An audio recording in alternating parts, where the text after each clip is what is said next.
of legendary heroes. One man will rise. Hercules. Hercules possessed a strength the world had never seen, a strength surpassed only by the power of his heart. What's going on, everyone? Jeremy here from the Quartering, and Mythic Quest Ravens Banquet is a new TV show that is designed to sell Apple TV subscriptions. Now, I am of the mindset in terms of television that I don't want to buy anymore. I already paid for Netflix and Hulu. I have no interest in paying extra money for CBS All Access or extra money for Apple TV. In fact, I'm this close to just canceling it all because most of the time it's trash anyway. And I spend most of my other time here on YouTube or making YouTube videos. So why waste the money? But nonetheless, some people do enjoy their television. Some people do enjoy their Apple products and their Apple TV.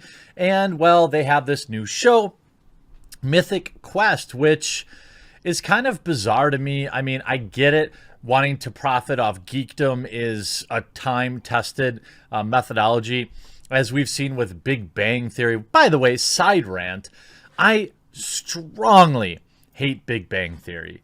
The idea that it normalizes geekdom, no, it's still making fun of geeks. It isn't portraying these guys as cool.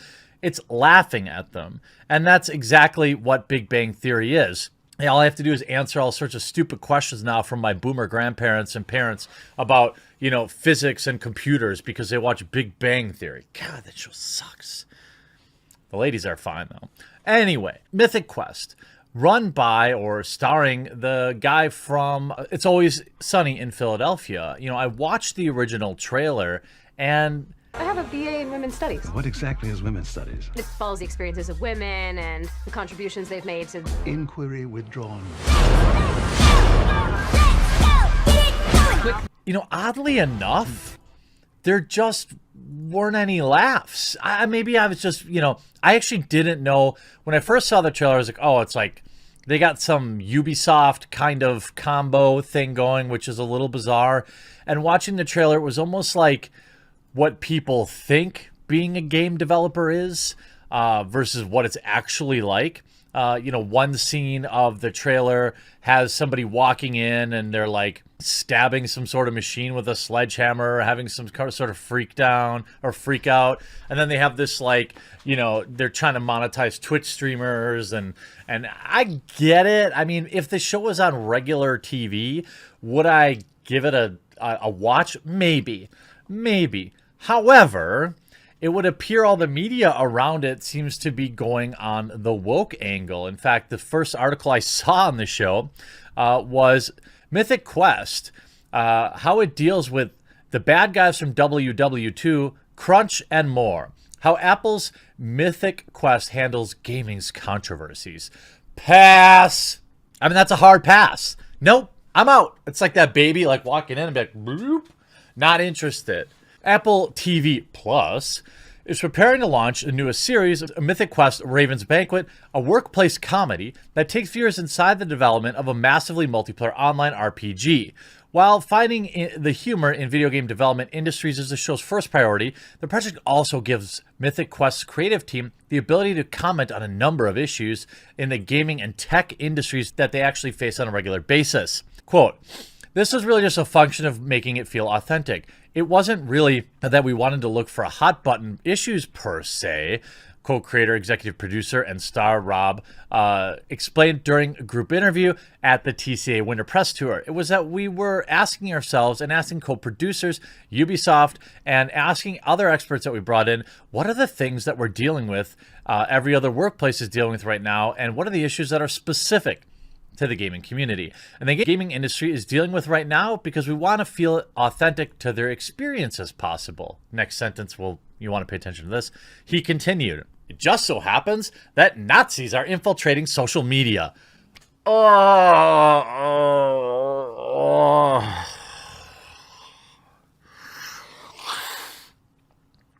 If you weren't out before, you're out now. I mean, who is this show for?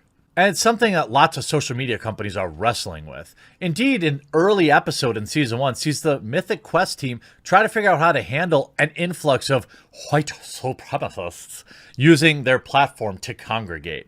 The series also tackles the issue of gender inequality in the games industry. On the show, Poppy Lee is the lead engineer, and producers point out how rare that is.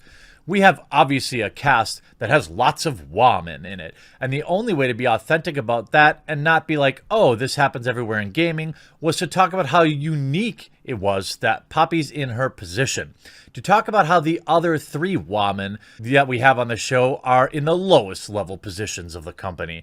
Executive producer Megan Gann said, "Pass." While the cast of the show is made up of equally of men and women, Gans was careful to note that the same isn't necessarily true in the games development world. It's not, and that brings up conflict, and conflict is great for comedy, she added. Yeah, I love all those favorite, beloved social justice comedies that, everybody just tunes in every week to watch Lily sing. Oh, wait, they don't. Another topic they'll talk about is crunch. Fine. Crunch is, whatever. I mean, look, I'm over crunch. I don't care. At this point, the game's urinalism industry has ruined my understanding for crunch. I mean, let's look at the article in Variety. You can see right away, Ian is a chaotic creative mind behind Mythic Quest, a World of Warcraft-esque collaborative game. It's basically a ripoff that steadily generates millions even while fending off So it's always Sunny is preferred, blah, blah, blah. On the flip side of Ian's real secret weapon, Poppy, the brilliant young programmer who nonetheless spends half of her time trying to corral Ian's more ludicrous instincts. Nikado gives as good as she gets from McHelniny. Whatever. Making Poppy and Ian a wonderful, compelling, odd couple. And then there's never a hint of romance between them. Refreshing and, frankly, a necessary change of pace. But the real key to Poppy is the show's anchor and immediate standout is that she isn't some basic, annoyed voice of reason. She's ambitious, smart, power-hungry, and downright weird in her own right. At her best, or at least her funniest, she's engaged as she constantly has to keep proving herself and trying to make her own mark on Mythic Quest beyond making Ian's dreams come to life. Outside, the characters of the show are also smart in a way that it tackles some of the particular issues facing the industry it's depicting. One episode, for instance, has David scrambling to give an empowering tour of the office to a group of wide-eyed schoolgirls, only to have the few female employees available confirm that even though they love it, yes, it's very hard to be a woman in gaming. What? I mean, who's gonna watch this show? There's a line of the show where one person jokes about like, oh, you play the role of a beta cook soy boy. It's just, it doesn't work. It's like they're taking all of the buzzwords of Twitter gamers, like capital G gamers, social justice people view gamers, not real gamers. This is a show that a comedy about how blue checks view gamers as uninclusive and as brash and as against women in gaming. And this is just going to push all the same narratives of the nerdy, smelly neckbeards that the world likes to laugh at. It's the same garbage recipe that the Big Bang Theory had. And when I saw who was involved in it, I wanted to give it a shot. I think that Rob, Charlie Day as executive producers, seems like the show would be good, and maybe it will be long term. But one, I have no interest at all whatsoever in paying extra money for a show. When you look at the previews, 32,000 views on the Ubisoft channel, 600 upvotes, 100 downvotes. On Apple TV, 14 million views, 13K upvotes, 5.6 thousand downvotes. That's not a good ratio. And on top of that, having comments turned off. I don't think they understand who this really is going to work for. The show will work on boomers who think that the video game programming industry is just like a bunch of cool, rad millennials with cool haircuts and coffee addictions and energy drinks and loud music and big gamer headphones. That's not really how it works. That's not really how most game development outlets work. That's not really how gamers are. I mean, you don't have this guy smashing a vending machine in the middle of this stuff doesn't happen. But, you know, this is what happens when people try to profit off gamer culture. And I, for one, really look forward to the reviews coming in, especially the ones, you know, where the episodes where they're just, you know, painting all gamers as evil neckbeards, because I'm sure that's what they're going to go for. So congratulations on another woke comedy that I'm sure will appeal to a few people. It'll appeal to critics. It'll probably be wildly applauded by critics and tanked in audience scores. We'll have to wait and see, I suppose, for Mythic Quest Ravens Banquet to tank on Apple TV. The Woodside Villa, known as the Haunted House, we're back in today's news. అక్కడ చీకట్లో ఎవరో attack చేశారంట,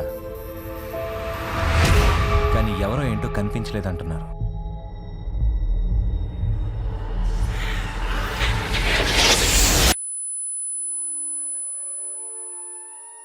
నేను చెప్తుంది మీకు అర్థమవుతుందా?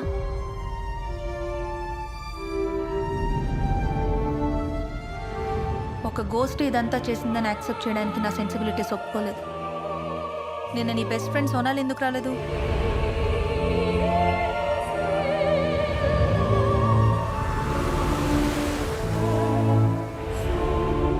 ఆర్ఫనేజ్కి వెళ్ళిన మాకు సోనాలి గురించి చాలా షాకింగ్ విషయాలు తెలిసాయి.